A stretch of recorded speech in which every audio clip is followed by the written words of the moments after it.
Olá, queridas, filhas do Pai, maravilha!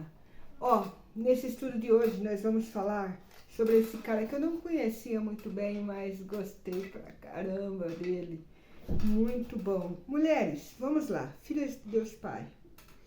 Nós, nesse estudo, estamos trilhando o estudo de Juízes, esse livro maravilhoso. E hoje nós vamos pegar o capítulo 10, 11 e 12, né? E vamos falar um pouquinho sobre Jefté. Apesar que tem outras pessoas aqui que a gente vai dar uma pincelada, né?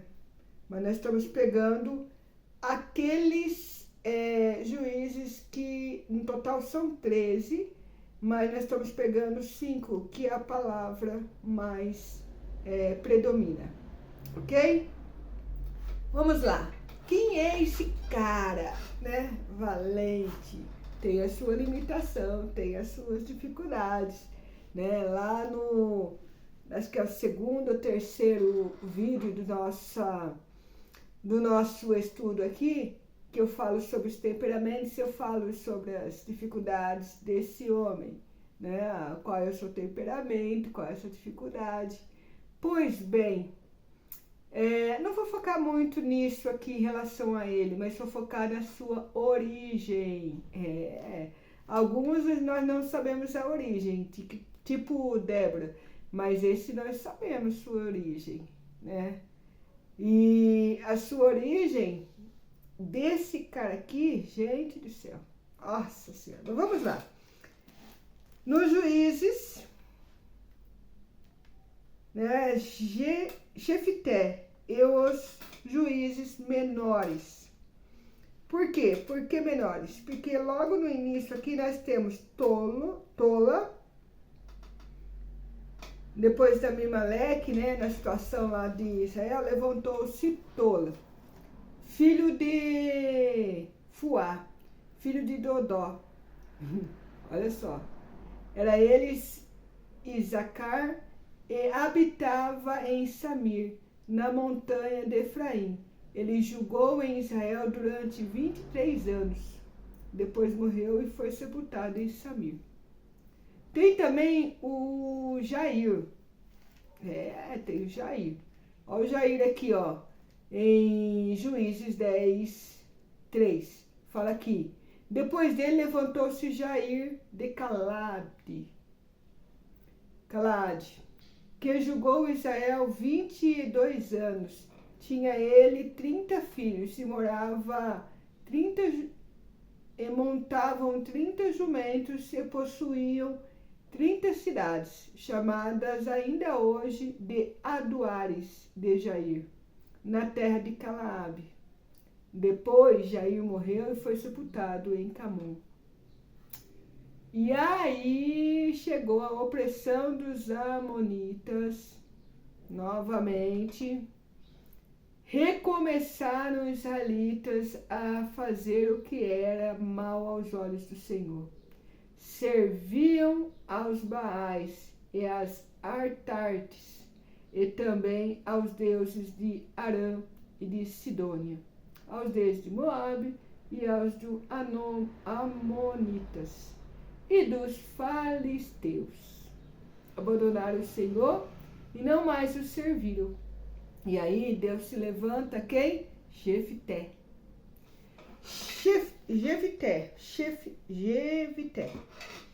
né? Esse cara que se levanta, o que acontece?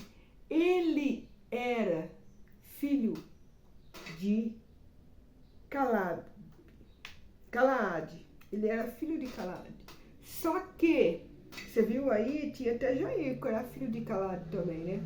Só que esse cara, quando ele se levanta, Deus levanta ele tem uma questão que é falado antes daquilo quando Deus levanta, né?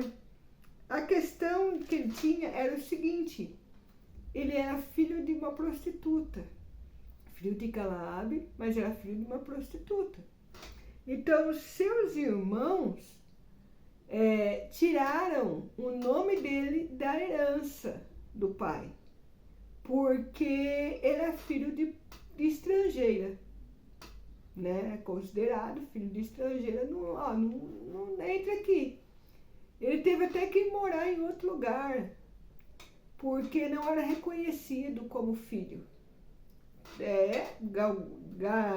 Ele tinha na linhagem dele, era filho de Galabe, mas era filho de uma prostituta. Então, por ser filho de prostituta, não era reconhecido como filho de Galabe. Sim, era reconhecido como filho de Galabe, mas não de receber a herança. Não de ficar ali como família. Então, ele foi rejeitado. Peguei na ferida de muitas de nós. Rejeição. Ele era rejeitado. E vocês viram aqui que é aquele ciclo que eu falei, todo o livro de Juízes. Entra o pecado, o povo se afasta de Deus, o povo entra vem um profeta, o povo entra num clamor, o povo se converte, é aquele ciclo, né? Até o povo ficar um período de paz pela salvação e libertação do Senhor. E veio essa situação novamente. E com essa situação levanta-se esse homem, que era rejeitado por sua família e por toda a nação. E mesmo rejeitado, Deus o levanta, então as pessoas começam a ouvi-lo. Talvez não os seus, mas o pessoal começa a ouvi-lo. E estar atento a ele como um homem de Deus. Só que ele, acreditando naquilo que Deus estava o chamando, ele fez um voto a Deus.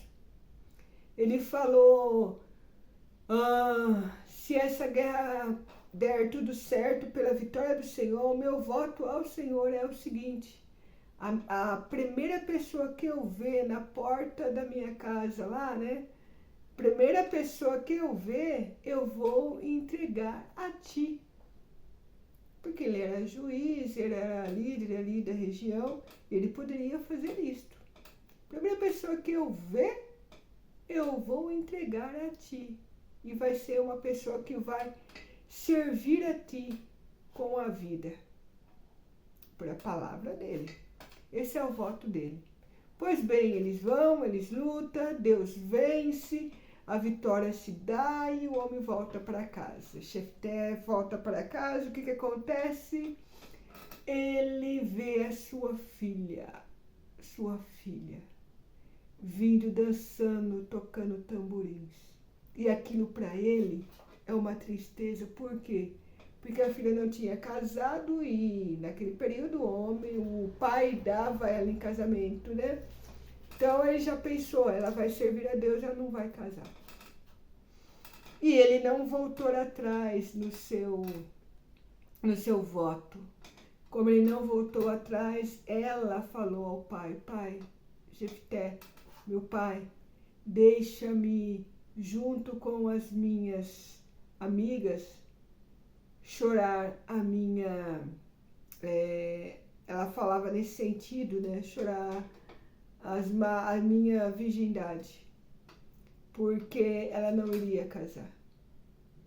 Como todo mundo naquela época lá desejava isso, Tinha isso como faz parte da vida. E aí ela foi, daí ele deixou, ela foi, ele fez esse processo e depois ela volta e ela vai a serviço do Senhor.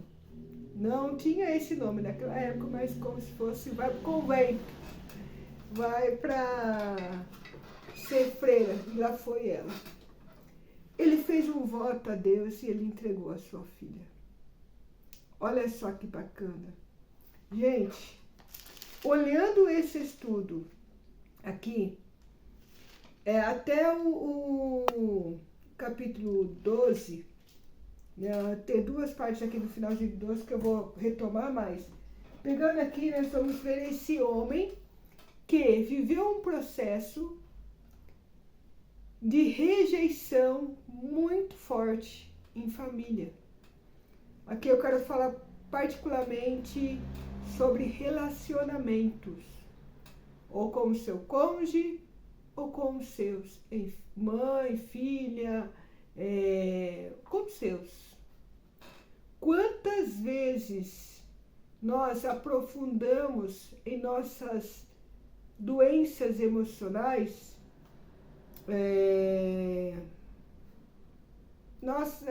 essas doenças emocionais, quantas vezes nós aprofundamos por rejeição de nossas famílias, dos nossos mais próximos, mais chegados. Detalhe, não tem esse nome, ele é disfarçado, não tem esse nome de rejeição. Ah, a pessoa me rejeitou. Você não vê isso, você não percebe isso, você não sente isso de maneira muito visível. Mas isto acontece. É o desejo da mulher de querer ouvir o marido, de querer falar, de querer conversar, e o marido querer apenas ficar na caixinha do nada. É uma rejeição interior. Você pensa que isso nem está acontecendo, mas acontece. E aí, olha só que interessante. Ele, confiando, esse profeta, esse juiz, confiando no amor de Deus, na ação de Deus, no poder de Deus, mesmo com a rejeição do seu coração, ele faz um voto a Deus. E vai lá e faz acontecer. E no final das contas, ele se tornou vitorioso, né? Se tornou-se o líder, né? Aí sim a família o reconheceu. Ele foi além, não criou da herança, ele foi além, recebeu uma herança do Senhor. Então eu digo para você, para mim também, diante de qualquer situação de rejeição, que muitas vezes é uma rejeição disfarçada, mas ela existe, ela está ali. Diante disso, não permita que doenças emocionais estale nesse sentido, foque nesse sentido, não permita isso. Como que eu faço, Elisandra? Aprendemos com ele. Um voto ao Senhor.